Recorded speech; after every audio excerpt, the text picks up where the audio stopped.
At hindi pa natin ito itutuloy mga idol, nasa 99.9% ang hindi nakapag-subscribe sa ating munting YouTube channel. Baka naman dyan, pasubscribe naman mga idol, para naman matulungan nyo ako umangat ang ating munting YouTube channel. At maraming salamat po.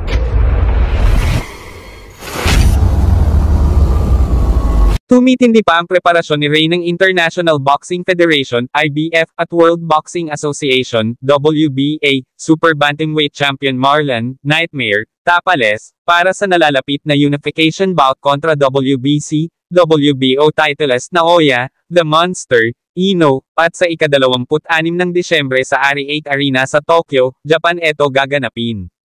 Pinaigting ng kampo ni Tapales ang kanilang training camp sa Baguio City sa pakikipag-sparring kina Ray ng Asian Boxing Federation at WBC Asian Silver Bantamweight titleist Herlan Nino Bonito Gomez, at sa veteranong welterweight at super lightweight boxer John Wolverine Estrada, habang hinihintay pa si Vincent Acero Astrolabia na manggagaling sa Davao sa susunod na linggo. At hindi pa natin ito itutuloy mga idol, sana hindi kayo nakalimutan mag-subscribe at mag-share sa ating munting YouTube channel, kasi nasa 99.9% pa lang ang hindi nakapag-subscribe sa ating munting YouTube channel. Sana suportahan naman ako mga idol, kahit papaano umangat ang ating munting YouTube channel, at maraming salamat po.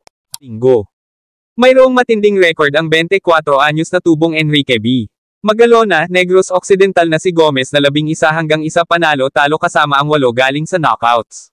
Hanggat at baba naman ang karera ng 34 anyos na nagmula sa San Andres, Quezon na si Estrada na 5 beses nang nakasagupan ng mga Japanese boxer.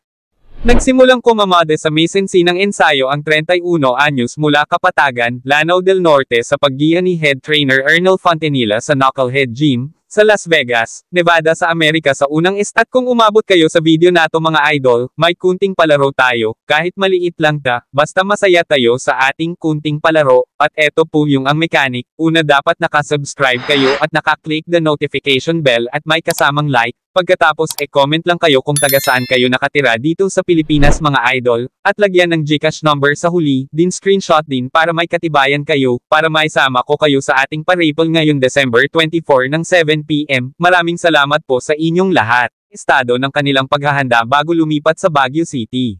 At sa ngayon, umabot na si Marlon Tapales ng 87% ang kanyang kondisyon ng katawan, bago sila sasabak kay Naoya Inoue sa Japan, at makikita naman kung gaano nakalakas si Tapales ngayon. Ano sa tingin nyo mga idol?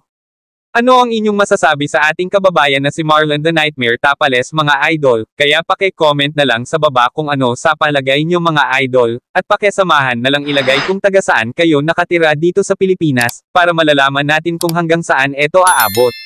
At hanggang dito na lang muna tayo mga idol, at maraming salamat pala sa inyong walang sawang panunood sa ating munting YouTube channel. Sana hindi kayo nakalimutan mag-subscribe at mag-share sa ating munting YouTube channel, at ulitin ko, maraming salamat po sa inyong lahat.